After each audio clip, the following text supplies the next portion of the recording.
Waiting on deck, his name is Steve. A few things the Coast Guard requires we talk to you about as we leave the dock. All the life-saving equipment. Life jackets located under the seats in the galley. They're a vest-type jacket. If you know how to put any kind of a vest on, that's how they go on over your shoulders. They have two straps. They tie in the front. You can use a granny knot, a square knot, or any knot you feel that you can get good and tight, and you're safely secure in your flotation device.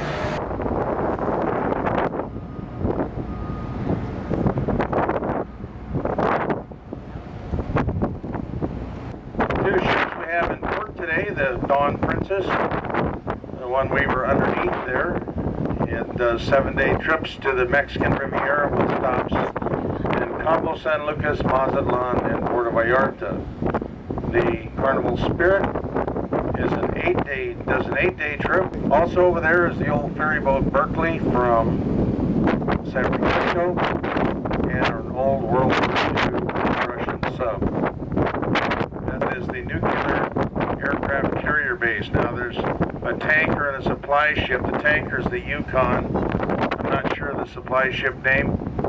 In any event, the carriers, the three carriers based here, the Nimitz and the Abraham Lincoln, and the most modern warship in the world is the USS Ronald Reagan, the newest also. All sister ships. And they're all cable and steel mesh wrapped with neoprene and chained together.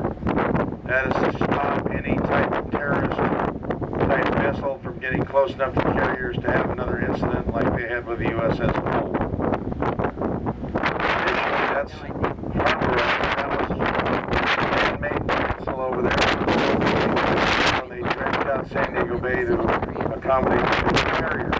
Shelter Island, it was 20 years previous to that, they dredged out San Diego Bay to accommodate the battleships.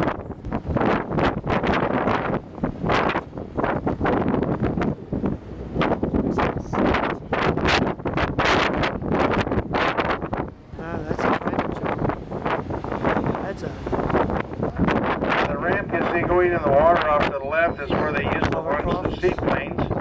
Big hangars you can see over there where they used to store the Dumbo aircraft or seaplanes.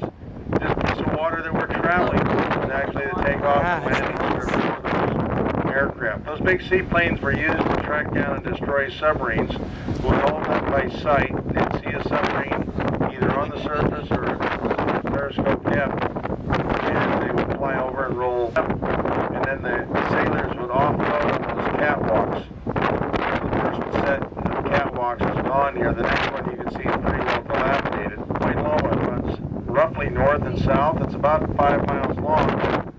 Most of our storms come out of the west and northwest, which is on the other side of Point Loma. So you can see it makes a natural barricade between in that jetty. This time of the year, you can bring your boat down on a trailer, launch, and there's no charge.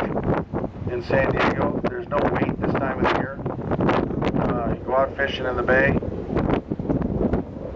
During the middle of the summer, though, say a Friday night in August, you might have as long as a 5-hour wait to launch your boat as they stack up on Shelter Island Drive waiting in line.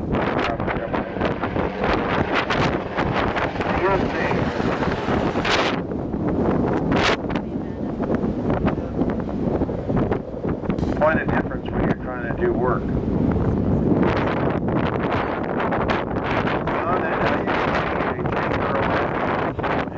Again, you'll see the hot dog barricades coming up. The submarines can knock out submarines and surface shipping. They are not Triton subs. That's the nuclear powered subs. 1, 2, 3, probably about 4 subs. Okay, we're coming up now to one of the more historic points in San Diego. It's called Dallas Point. It's a natural point of land that sticks out of the side of Point Loma. It's about a third of the way across the harbor.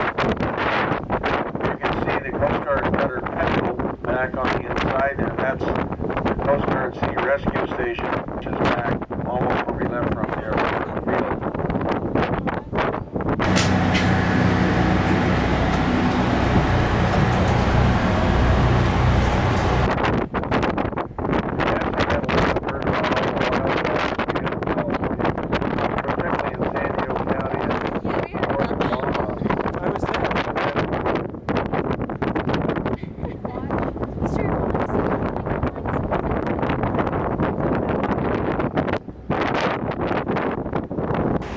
very short fins. They're good swimmers, but they're not nearly as athletic as, say, a sea lion. You can literally run and climb on the rocks. They can eat everything.